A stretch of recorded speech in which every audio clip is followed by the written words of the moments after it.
Okay, good morning, guys. I am going to show you today how to find the volume of certain prisms. If you have your notes with you, in your notes it says prisms and cylinders, but today I'm just going to be focusing on prisms. So we'll be skipping the cylinders part um, for today. So before we get started, we need to remember what volume measures.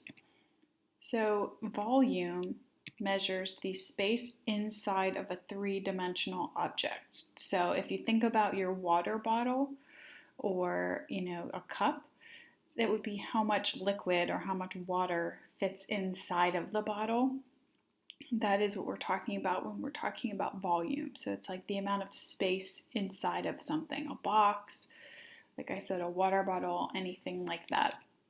And since it is volume, volume measures length, width, height. It's three-dimensional. It's measuring all three of those dimensions. So we measure these in units cubed, or with the units and then a little 3. Instead of when we do area, we use a little 2. So volume is units cubed.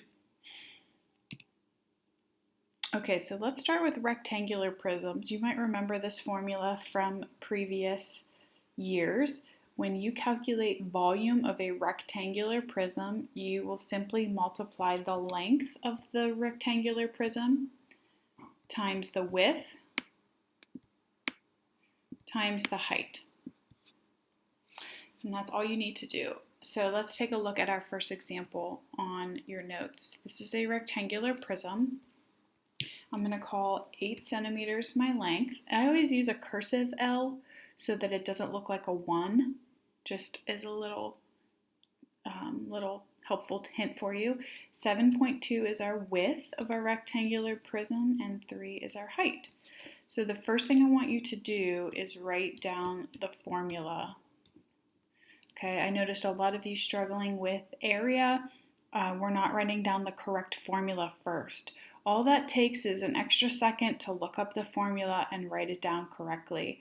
If you have the right formula, you're much more likely to get the correct answer. So please take the time to write the formula down first, and then you can plug the numbers in. So the length we said was 8 times the width is 7.2 times the height, which is 3. Okay, if you multiply 8 times 7.2 times 3, you should get a total of 172.8. Now, again, this is volume. It's measuring 3 dimensions, length, width, and height. So we're going to write our answers in centimeters cubed. Okay, that is how you will find the volume of a rectangular prism using the formula, like I mentioned, V equals length times width times height. This formula only works for rectangular prisms. Okay, for any other prism, we're going to use this formula. This formula is a little more complicated because we have to actually kind of fix the formula to work for the prism that we're using. So here's the formula. V equals capital B times W.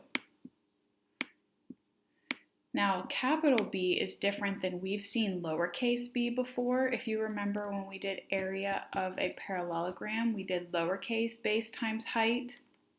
We've also done half base times height, which is the area of a triangle. If you remember, there's a parallelogram, triangle.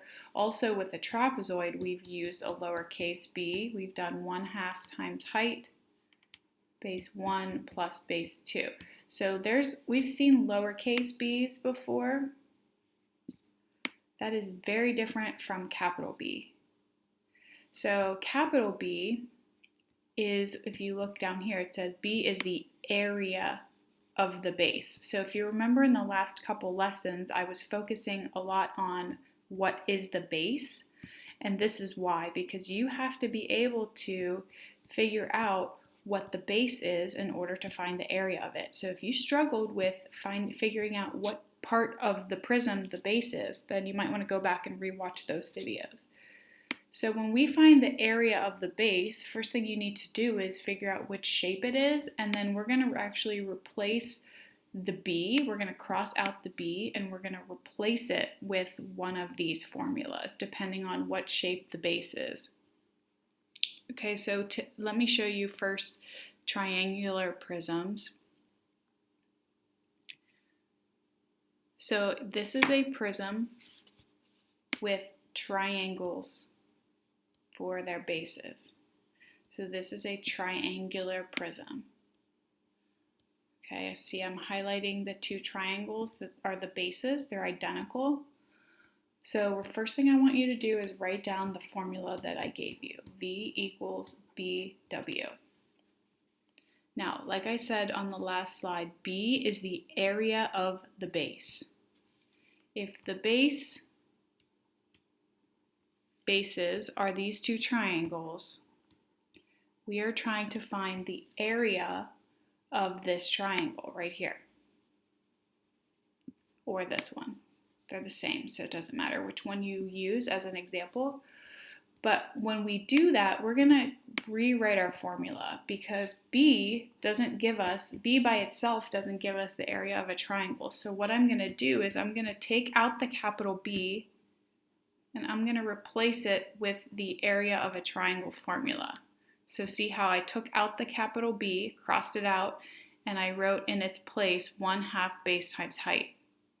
Now I still need to include the W. That's what makes it volume, which I'll explain as I show you, but you still need to bring that part down. We're not crossing out the whole thing.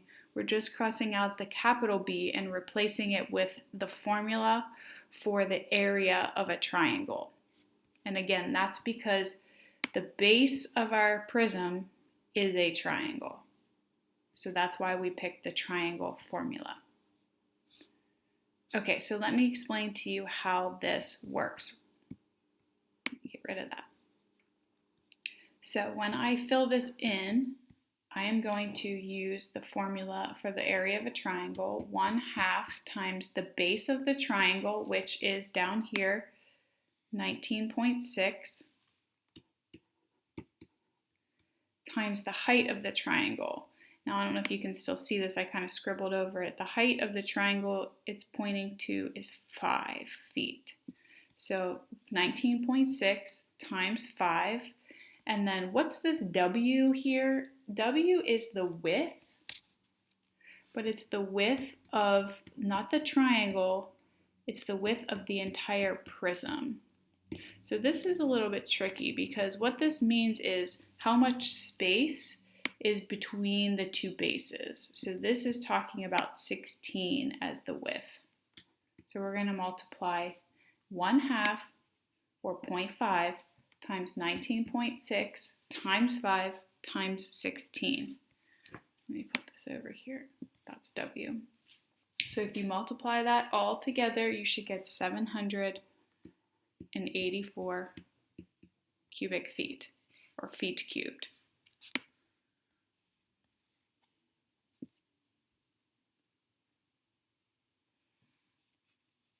Okay, I'm going to skip the next couple examples. Like I said, we're just going to focus on a few shapes today. I'm going to actually skip ahead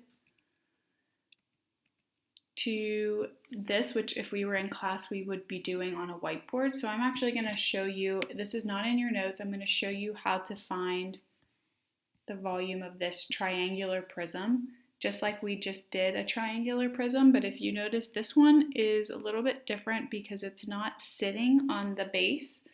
It's sitting on one of the faces. So this triangular prism has two bases. They're both triangles. So here's where we start to make mistakes. We look at the bottom and we assume that's the base, but here it's not. The base is whichever shape gives the figure its unique name. So in this case, it is a triangular prism, so that means the bases are the triangles. Okay, so let's start with our formula. This is the formula for any other prism except a rectangular prism. So remember, a rectangular prism looks like a box. That's our length times width times height formula. This is a different formula. So we're going to cross out capital B and we're going to rewrite it. And we're going to rewrite it with the triangle area formula, 1/2 base times height, because our bases are triangles. And then we're going to bring down the W, which will make it volume. That's when we kind of, if you think about, you find the area of this triangle here, and then you fill it up by multiplying by the width, if that makes sense. So let's fill in what we have here. Volume equals 1/2 times B. B is the base of our triangle, that's 2.5, so 1/2 times 2.5, times the height of our triangle, that's 7, times the width of our prism, that's 12. So remember, the W is not the width of the triangle, it's the width of the prism. Okay, and if you multiply 1/2 times 2.5 times 7 times 12, you should get 105 centimeters cubed, or cubic centimeters, for your volume. Okay, so for today, those are the two shapes we're going to focus on: rectangular prisms and triangular prisms. So that's the end of this video for today. Go ahead and start your Nearpod questions. Please refer back to this video multiple times if you need to. If you are still confused, please let me know. Send me an email, and if possible, explain exactly what you are confused about so I can try to answer your questions